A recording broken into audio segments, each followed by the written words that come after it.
All right. I'll be showing you just a brief comparison between the iPhone 6, the new iPhone 6, compared to the older iPhone 5.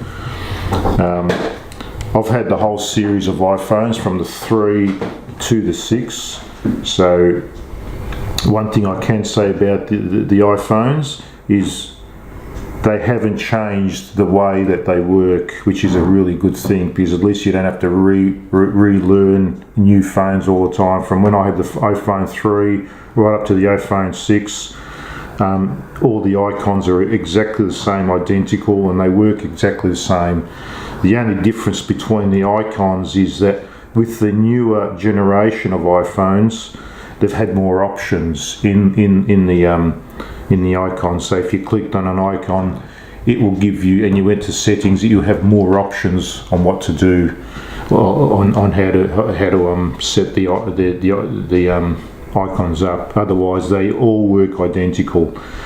As I said, I've had the iPhone 3, the 4, now the 5, and now the 6. Now the reason why I've gone to the 6 over the 5 is because I smashed it, as you can see. So I had to sort of so I just took the opportunity and got the 6. The main difference between the 5 and the 6, the difference that you really notice on a normal daily basis is not much at all, honestly. Yes, the iPhone 6 has got a better camera and all that, but really I could not really pick the difference between the two. Just on a daily basis. So if you've got an iPhone 5, I was in no rush whatsoever to go from an iPhone 5 to an iPhone 6, other than the fact that I broke it, and I said, I'll take the opportunity to get the iPhone 6. As you can see though, the iPhone 6 is bigger than the iPhone 5, and one thing that from the iPhone 3, 4, 5 and 6, the main difference that you'll notice immediately is that the iPhone 6 has got one row of icons more than the iPhone 5. So the iPhone 5 has got 1, 2, 3, 4, 5, 6 times 4 icons. The iPhone 6 has got 7. 1, 2, 3, 4, 5, 6, 7 times 4. And the difference between the iPhone 3 and 4 was the same as the iPhone 4 had 1, 2, 3, 4, 5 rows of icons, so it was a little bit shorter, and the iPhone 3 had 1, 2, 3, 4 rows of icons. So each generation of iPhone increased in the display has an extra row of icons. That's the big visual difference between the generation of iPhones. Unfortunately, I don't have the other two to compare them all four together. But other than that, the iPhone might have 6 might have a few more options on each icon, but other than that, you really wouldn't notice a big difference between. I could not really pick the difference between the 6 and the 5 on a normal daily basis. It's definitely longer, as you can see.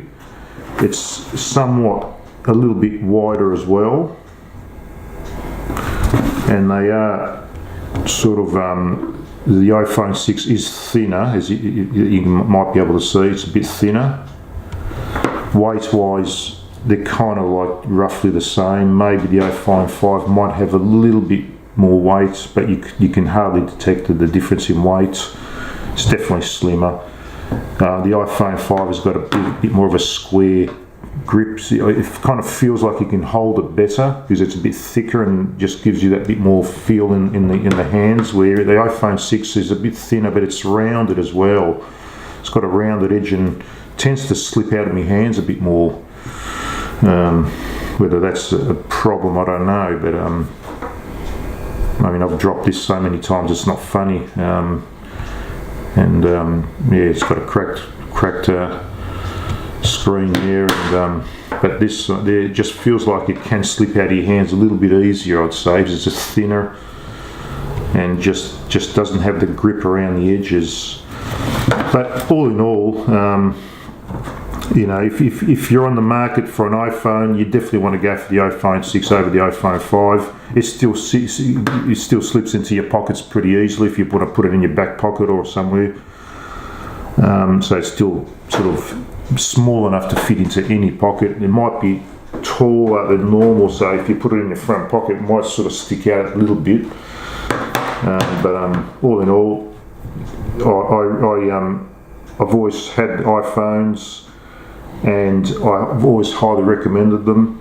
They're easy to use, and as I say, if you've had an iPhone 3 for instance and you've gone to some other phones in the meantime and you're contemplating getting an iPhone 6 for instance, you'll instantly feel at home with it. I mean, they're just that easy. Nothing's changed as far as functionality over the previous phones, so you're not really learning how to reuse a phone. You'll instantly feel at home with it with an iPhone 6 as well as the iPhone 5. They're all pretty much the same.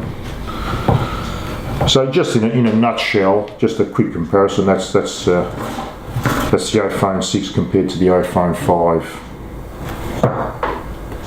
Thanks for watching my video. Hope it was useful to you, and keep watching my